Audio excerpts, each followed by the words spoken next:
Welcome to another episode of Contagious Culture Podcast, where we help you create an ecosystem of academic excellence. I'm your host, Kyle King, and today's topic is one of my favorite. And it's this idea that culture, this word culture, the energy, the mood, not sure if you saw episode 7 last week, but culture is not a buzzword. So let's just cut through the chase. Let's cut through the noise. Culture is not your mission statement. It's not the posters in the hallways or the values on your website. Culture is what people feel in the moment that they walk into your building, into your conference room, into your classroom. It's the energy in the room during staff meetings. It's how safe students feel raising their hands and asking for help or making specific mistakes. It's the subtle, powerful, unwritten and invisible thread that binds or breaks your overall organization. And that's what we're going to talk about today. And when I talk about this idea of contagious culture in my new book, I'm not talking about something that spreads accidentally. I'm talking about a culture that is intentionally threaded, intentionally cultivated to be so healthy, so positive, and so purpose-driven that it spreads organically, person to person, classroom to classroom, parent to parent, office to office. And whether you lead a school, a team, a company, whether you are a teacher or an individual contributor to an organization, the culture you build is the heartbeat of your impact. The culture you build is the heartbeat of your impact. And it's either working for you and for your mission and for the vision and beliefs of your organization, or it's working against you and against the mission, the vision, and the beliefs of your organization. So Kyle, why does culture matter? Why does culture matter more than ever? And we're not going to make this podcast political by any means, but when we look at the grand landscape and the challenges that we're seeing geopolitically, today's world is loud. It's very complex. It's often overwhelming, and students are walking into classrooms and spaces carrying much more than just backpacks, much more than just their schoolwork or their books or their specific resources that are going to help them produce in a classroom. They're carrying the weight of trauma, questions, the weight of their identity, and a deep desire to ultimately belong in a specific space. And we talked about on last episode the importance of belonging and that it's a scientific need. It's a human need that we need. So when we look at employees and how they're navigating burnout, when we look at this disconnection, when we look at this search for meaning and the work that we're doing, in this climate, a strong culture is not a luxury. It's a necessity. So when you're looking at identifying culture, and I always leave reflective exercises or reflective questions, and culture answers specific questions that no manual or policy can. Do I matter here? Am I safe here? Will I be supported when I fall short? Can I trust the people that I work with or lean on? And from someone that has experienced certain personal challenges and circumstances that have been brought to the attention of the school that I support, these questions I was even asking myself. Yes, what you do may matter to the grand scheme of the organization or financially, but do I matter, the individual? Am I safe to be myself, or do I have to put on mask and armor every time I walk into the building? Will I be supported, not when I am creating revenue or fundraising or garnering donations or exposing other people to the organization? Do I matter, or will I feel supported when I have personal challenges that may impact how I show up on a day-to-day basis? And then can I trust the people that I work with or that I'm leaning on? If the answer to any of these questions are no, or worse, unclear, then people disengage. And for me, I had to resign, not just based upon my personal circumstance, because that was 95% why I stepped down from a given position. But that extra 5% was because I wasn't necessarily supported when I fell short. And it's this idea that we have to always be perfect and put together and operate with a sense of excellence. And we forget sometimes that people are human. and they stop giving their best and they start looking elsewhere. But when culture is intentionally threaded and designed to affirm and to connect and to empower, the game changes. And we're going to talk about how we can shift that game today. Because then the game changes, and then productivity rises, and then joy returns, and then people stay, and then turnover decreases, and innovation increases, and then excellence is embedded in the very thread of the existence of all of the people in this ecosystem that we're talking about. So when we think about the first step of anything, and in my opinion, I'm always one to challenge leadership first, because I believe that contagious culture begins with leadership. You don't have to have a title to be a leader, but if you do have a title, and especially if you're leading an organization or a school, then understand this: you set the tone. Your energy, your decisions, your presence or absence shapes what your people believe is acceptable and achievable, or unacceptable and unachievable. And a contagious culture is rooted in consistent, heart-centered, keyword, heart-centered leadership. And I call it starting with heart for a reason, because it really means that we have to lead with empathy. We have to lead with this idea of clarity and this belief of being courageous in every pursuit that we're leading. It means choosing relationships over rules. It means not compromising on accountability. And in my newest book, Contagious Culture, I share a truth that culture is created by design, not by default. And if you're not actively shaping your environment, it is being shaped by the loudest voices, by the most toxic or constant attitudes, and the quietest forms of neglect. But when we look at what it looks like in practice on a day-to-day basis, people feel, number one, seen and valued. Students know that their names matter. Students know that their existence matters, their attendance matters, their work matters. Staff are acknowledged for effort, not just, again, outcomes. And companies, they feel like human beings, not just cogs, not just another number. Trust is high and blame is low. And when something goes wrong, people ask, what can I do to learn? What can I do to assist? And what can I do to impact? Not who can we blame or whose fault it is. It's a, hey, I got your back culture, not, oh, I got you, or I caught you on something culture. Feedback is normalized, not necessarily feared. And this is one of the realizations that I had working within an organization, is that feedback is normal. It's not one of those things where I have this negative relationship with getting advice or getting feedback or getting told to maybe approach a problem or approach a strategy a little bit different. People are open to growth because they know feedback is rooted in love and care, and it starts with what? With heart.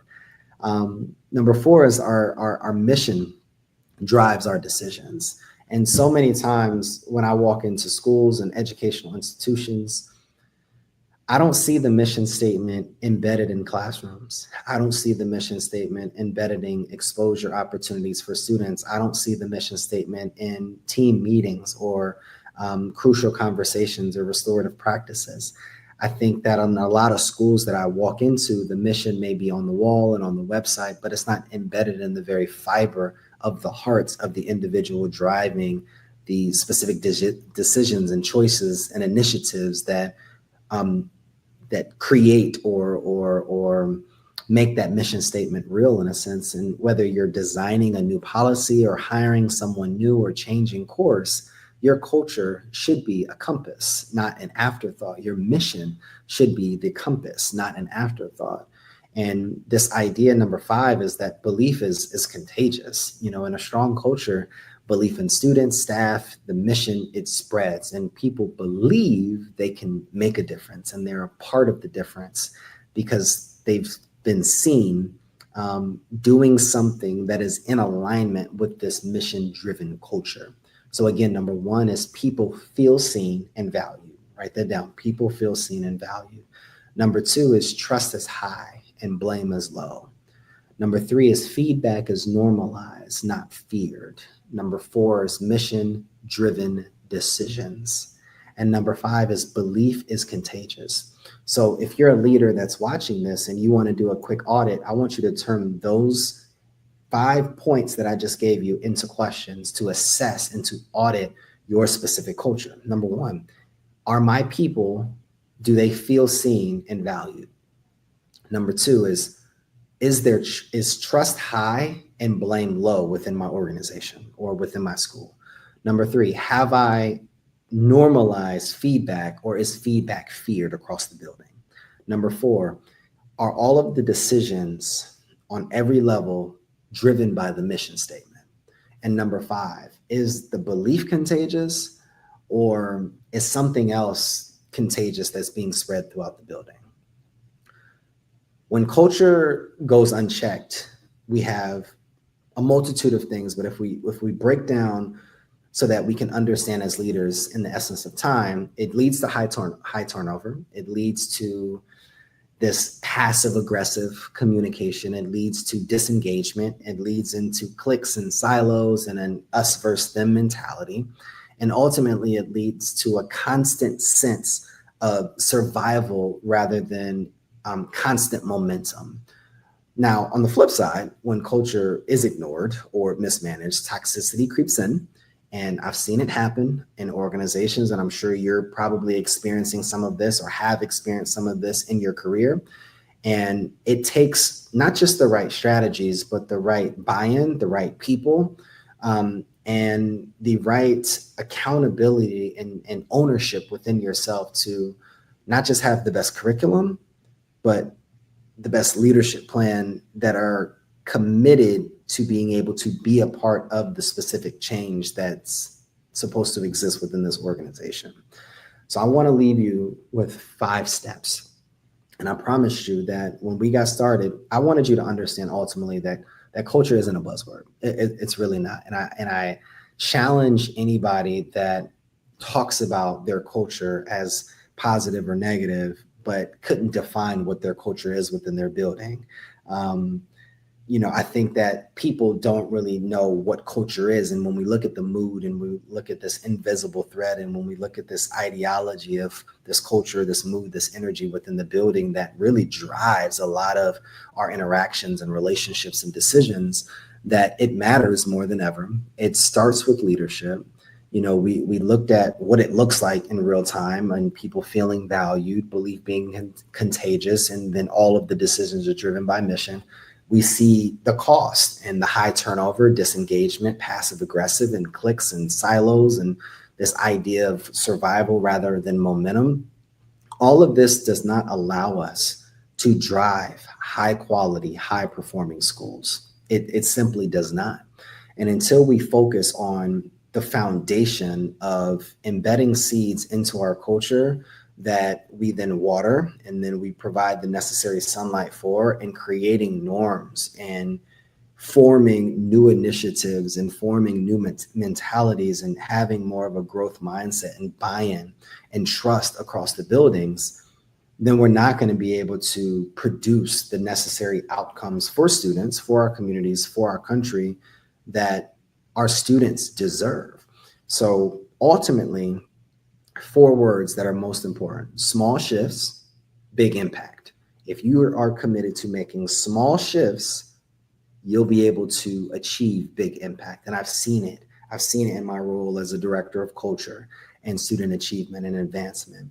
I've seen it as in my role as a dean of students. I've seen it in my role as a teacher in the building. I've seen it as my role as a school founder. I've seen it as my role as a managing director of a school district. I've seen it at all of these different levels, and I want to show you how you can do it too. Number 1, I want you to begin every meeting with recognition. Okay, write this down. I want you to begin every single meeting with some form of recognition, whether it's highlighting an effort, whether it's highlighting growth or values and action, not just results. I want you to introduce and see people and talk to them as the person that they are outside of the title that they currently hold. That's number 1. Number 2 is I want you to ask more questions then you give answers. In any relationship, it's important to really be able to have interest in the person that is sitting on the other side of you, whether it's next to you, whether it's in front of you. And a great teacher fosters, really cultivates an ability in their students for the students to inquire, but also that teacher can ask questions to their students to be able to teach a lesson through inquiry, not just through shoving information down. So curiosity builds trust and assumptions destroy it. So if you have a question about who they are, their personality, or why they do things in the way that they do, or their job title, or what they're currently working on, or where they come from, and why they do a specific task in the way that they do it, ask them questions so that you can be able to learn as well. Number 3 is I want you to check your blind spots. And this is hard because I think that, we as leaders, we have this hero complex and this godlike complex where we feel like we can solve all problems and we already have the strategies and we're doing things to the best of our ability. But whose voices are missing from your decision-making tables? And I want you to understand that oftentimes in education is one of the only industries where the end user oftentimes is not a part of the discussion. It is not a part of the decision-making process. And the end user in education are students. So how can we integrate some of these student voices? How can we integrate some of these student leaders or potential parents or past students or alumni from our schools to be able to be a part of filling gaps or voids in our specific system? So I want you to check your blind spots as well. Number 4 is I want you to celebrate progress, not just perfection. And I think this is one of the challenging things because we're driven everywhere by results. And oftentimes in leadership positions, if you're not being effective, you're probably going to be fired. And you're going to be the first one out. But I want you to have a culture of growth and understand that a culture of growth is more sustainable than a culture of high performance. Focus on growing something together. Yes, you set your targets. Yes, you have deadlines and deliverables, and you have your checks and balance, but I want you to celebrate those growth marks, not just we hit the mark, okay? And that's me talking to me because I am a perfectionist at times, and I don't give myself pats on the back at times, and I want to be able to have the end product and the finished product and be ready to take it to market. But I have to remind myself that I need to celebrate the progress. I need to celebrate those small steps. I may not be able to finish the whole book in a weekend, but I need to celebrate the fact that I wrote that one chapter. Okay, so celebrate the various chapters that you complete on this process of finishing the book, and that book is maybe being written in each individual school year as well. And then number 5 is speak belief into others, but ultimately speak belief into yourself. I want you to tell people, and I want you to commit to telling at least one person today that they're capable of being more than what they've been showing, that you believe in them, that you see them, that you don't just see their potential, you see their progress, you see their result, you see their gifting. You do not have to be the CEO or the principal or the board chairman to influence culture. So yes, this conversation was ultimately looking at leaders and helping them understand that, hey, it's on you to be able to shift some of these things. You ultimately just have to be willing to lead. You have to be willing to lead where you are. And some of the most powerful cultural shifts I've seen come from custodians and janitors.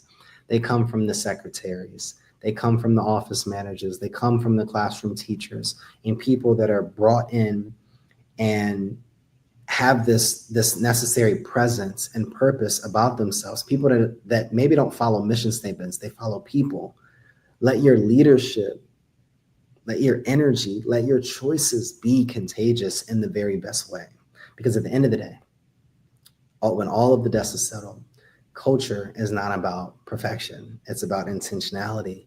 It's not about slogans. It's about spirit. It's when we start with heart, when we build places where people actually don't just survive, they want to thrive, places where our kids feel empowered, places where our teams feel elevated, places where we're not just focusing on education, we're focusing on transformation.